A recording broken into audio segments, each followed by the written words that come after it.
Привет, я Саша Капуста, это канал Твой шрифтовой фетиш, серии видео по созданию вариативного шрифта FontLab. В этом уроке мы с вами поговорим о создании буквы D на основе полуовалов и элемент референсов. На первый взгляд буквы B, D, P и Q похожи. Они выглядят одинаково, у них есть овал, у них есть вертикаль и так далее. Но на самом деле это не совсем так, они отличаются, хотя и сделаны по схожему принципу. Ну, во-первых, в буквах D и в букве B вертикальный выносной элемент такой же высоты, как в букве L и в букве H, то есть выше высоты прописных букв. Это первое. Второе.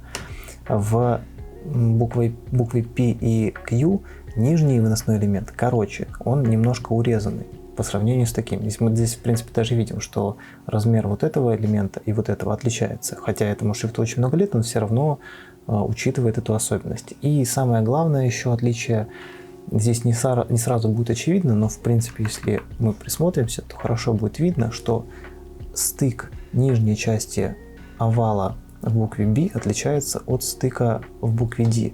Здесь имеется вот такой срез по диагонали, а здесь этого среза либо практически нет никакого, либо он совсем-совсем минимальный. Причем это у нас повторяется и в буквах P и Q. P имеет такой же прямой срез, как и буква D, которую перевернули на 180 градусов, и в букве Q вот такой срез имеется также, как и в букве B, которую также перевернули на 180 градусов. И мы посмотрим, если на букву G, то увидим тоже, у нее здесь есть такой небольшой срез. То есть буква B, G и Q имеют схожие вертикали, примыкание вот этих овалов.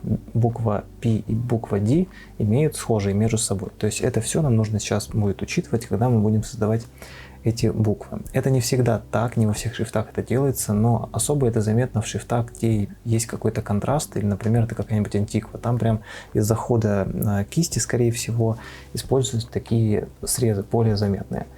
Вот. Ну, а здесь мы это попробуем повторить, но не так сильно заметно, потому что все-таки у нас шрифт без засечек, он более такой квадратный, более имеется в виду такой механический, поэтому там такие каллиграфические особенности, они скорее просто дополняют этот шрифт, нежели являются его особенностью. Я добавил образец буквы D в маску, теперь можем ее нарисовать.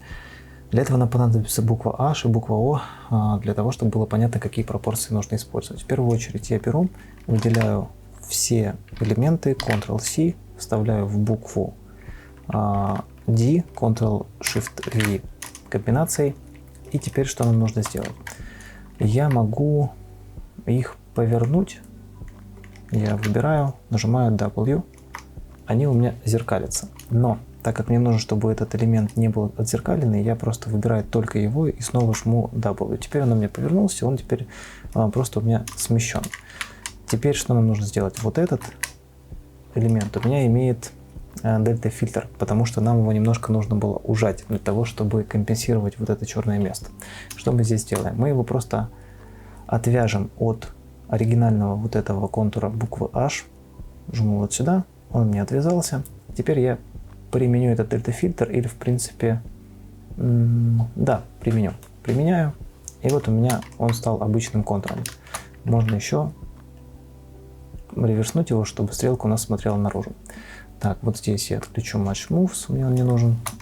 Теперь, что нам нужно знать о букве D? Как правило, буква D и B, и P и так далее имеют такую же ширину, как и буква O, а не такую же, как буква H, потому что у них, у буквы H чуть меньше размер. Поэтому что нам нужно сделать? Нам нужно посмотреть на то, какой размер здесь у буквы H. А буквы, точнее D, которую мы сейчас редактируем, кликаем сюда, мы видим, что она размером 490 юнитов, вот в этой части. Смотрим на букву O, она у нас размером 560, значит нам нужно ее растянуть на 70. Мы ее смещаем, я выбираю вот эти две точки, жму C-Shift, чтобы у меня теперь вот это сдвигалось. И 1, 2, 3, 4, 5, 6, 7 сдвигаю. Так, нажму точку с запятой. Метрики у меня построились, но так как в принципе метрики нам известны, вот это у нас ссылается на букву L, кликаю сюда, подтянулось, а здесь у меня будет ссылаться на букву O, потому что все кернинг классы, все вещи по левой стороне будут у нас ссылаться на букву O, поэтому и метрика ссылается туда же. Она у меня сдвинулась. Теперь я возьму маску и пододвину ее так, чтобы она примерно повторяла форму. Двойной клик. а вот так я ее растягиваю. Все, отлично. Как мы видим, она не совсем соответствует высота, потому что у нее немножко отличается, поэтому я сделаю вот так. На это мы не обращаем внимания. Возвращаемся сюда. И что мы теперь делаем? Теперь я сделаю вот что. Мне нужно, чтобы вот эта часть и вот эта часть были такие же, как в букве О. Поэтому я беру, меняю тип вот этих узлов на обычные. Вот эти бэкспейсы я удаляю. И у меня получился вот такой полуовал. Не очень красивый, но ничего страшного. Теперь нам нужно опустить эти юниты, вот эти узлы точнее, на высоту 250. Зажимаю маску, пока можно отключить. Зажимаю Alt, Shift, делаю 2 раза вниз. Вот у меня 250. Здесь у меня 1 раз. Все, полуовал готов. А вот эти части у меня тоже должны быть на этой высоте. Поэтому я зажатым Alt-Shift приподнимаю их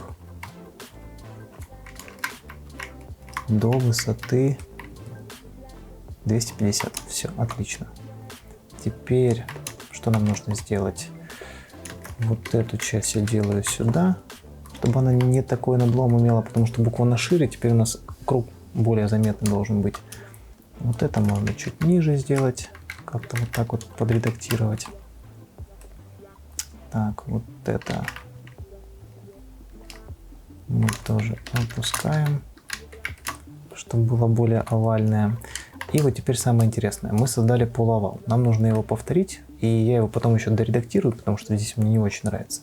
А еще мне вот что нужно сделать. Мы видим, что здесь у нас 155, а здесь 150. Поэтому я зажимаю C и 1, 2, 3, 4, 5. Делаю его пошире. И теперь мы можем его скопировать. Но я сейчас его подредактирую, чтобы он больше был похож. Кстати, можно сюда включить. Больше был похож на букву D, которая на фоне. Потому что сейчас пока это не очень получается. Итак, я подредактировал наш овал. Теперь он выглядит вот так. Мне это больше нравится. Теперь что я делаю? Я жму на Element Tool, кликаю на этот полуовал, жму Ctrl-C, чтобы его скопировать, и Ctrl-Shift-V, чтобы вставить его сюда же. Теперь зажимаю букву E, и у меня теперь их 2, и они между собой взаимосвязаны. Поэтому я беру его и опускаю с зажатым шифтом, чтобы он у меня не скакал направо и налево. И вот такая буква D у нас получилась. В чем преимущество такого способа? Мы теперь получили букву, которая полностью взаимосвязана. То есть, если мы вдруг потом будем менять вот эти полуовалы, они у меня будут меняться взаимосвязаны между собой. Здесь нам особо ничего компенсировать не нужно. Можно немножко сделать вот так, чтобы пошире было. Смотрим на наш образец. Образец у нас немножко отличается, потому что это все-таки старый шрифт, в котором не компенсировали вот эти элементы. На печати это было сделать тяжело. Но у нас цифровая версия, и мне нравится, чтобы врезы были вот такие. Вы уже там по своему вкусу их делаете. И я решил сделать более контрастный такой шрифт с ярко выраженными вот такими врезами. В общем, у нас буква D готова. Теперь перейдем к букве B, в которой сделаем все то же самое. Если по ходу этого урока у вас возникли вопросы, то задавайте их в комментариях на русском или английском языках. Этот курс залит сразу на несколько видеоплатформ, а значит я могу их не увидеть. Поэтому подписывайтесь на канал в Телеграме и задавайте вопросы в чате «Делаем буквы». Все дополнительные материалы будут выложены на сайте «Твой шрифтовой фетиш». Там же вы сможете найти шрифты Rayер и Zasker, которые я упоминал в курсе. А еще делайте скриншоты вашего шрифта, хвастайтесь в соцсетях и отмечайте «Твой шрифтовой фетиш» в публикациях с этим хэштегом. Мне и вашим шрифтовым коллегам будет интересно посмотреть на ваши успехи в ходе этого курса. Если видео оказалось для вас полезным, подписывайтесь на канал, ставьте лайк и увидимся в следующих уроках.